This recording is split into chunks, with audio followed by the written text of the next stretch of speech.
Ito mga ka-friend, tapos na akong magkayod ng nyog. Ito na siya. At ito'y aking pipigain na. Gagamitin ko na lang ang aking kamay. Hindi na ako mag-gloves. Hugas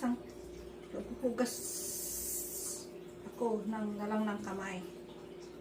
Diba? Tingnan mo, ang ganda ng nyog. Hindi siya sira. At ito, hindi ko to itinatapon. Iniipon ko to. Kasi pag nagka-camping kami, dinadala ko to. Ito yung ginagamit namin sa campfire minsan. At double purpose na rin ito pag ginamit mo to sa kasi pwede na rin itong gawing uling, gawing pang ihaw kung anong gusto mong iahawin. Minsan pag may nahuli kaming isda dito, iniihaw namin. Ito ang gamit namin pang ihaw or mga kung anong dala naming pagkain na karne. Dagdag na rin ito pang ihaw. Instead na magdadala pa ng may mga kahoy naman doon ginagamit.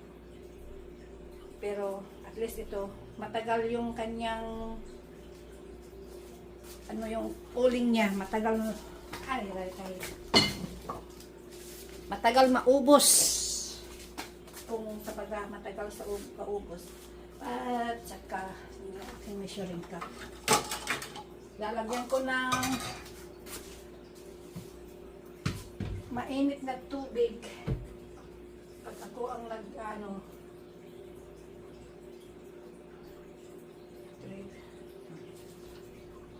pa ng konti. Yan. Ito yung unang piga.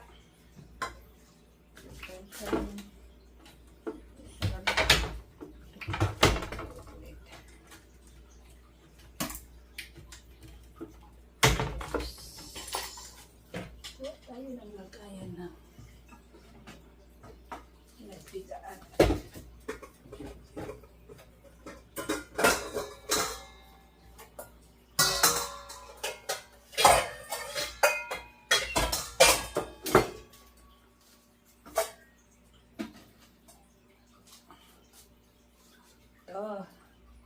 Isa na tayo magpiga mga ka-friendship. Lapit ko konti. Ayan.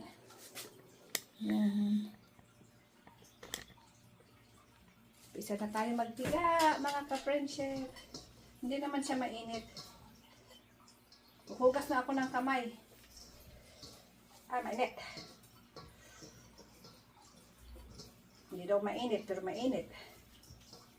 Halo-haloin muna natin. Tapos piga-pigain. Okay. Yan. Para lumabas yung katas. Kasi pag mag-gloves ka, ang hirap eh. Tapos napupunit yung gloves. Puti ng kamay na lang. Total, ako na lang makakain nito.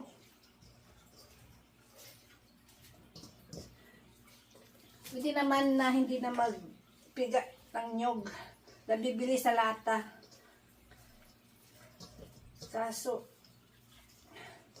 mas gusto ko yung fresh na gata. Mas masarap ang lasa sa ginataan. Ito.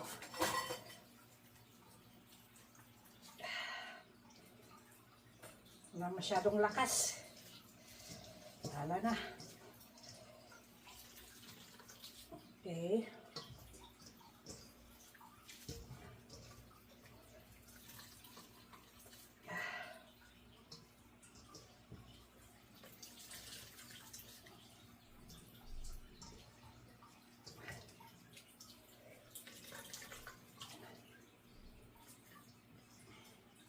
So, sasalain natin dito.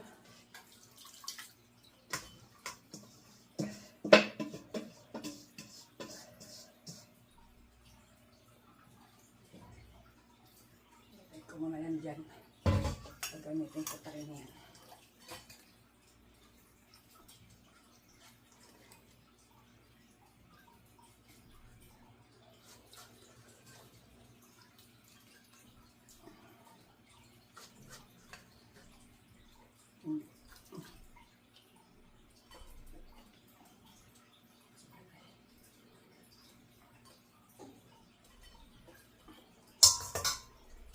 lahat yung nakuha ko na gata. Yung unang gata. Yun. Ito lahat ang nakuha ko sa unang gata. Tabi muna natin yan. At ito ulit. Lagyan natin ito dito. At pipigaan ulit natin ito. Ayan, ugasan ko ba itong kamay ko kasi magkaroon ako ng takre.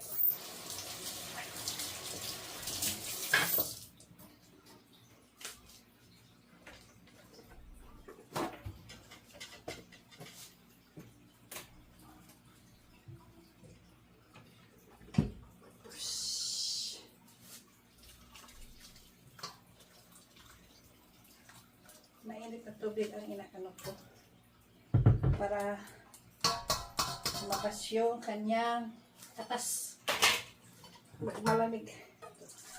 Ay, ay, ay. Dagdagan ko ng kaunting mainit na tubig. Parang malamig.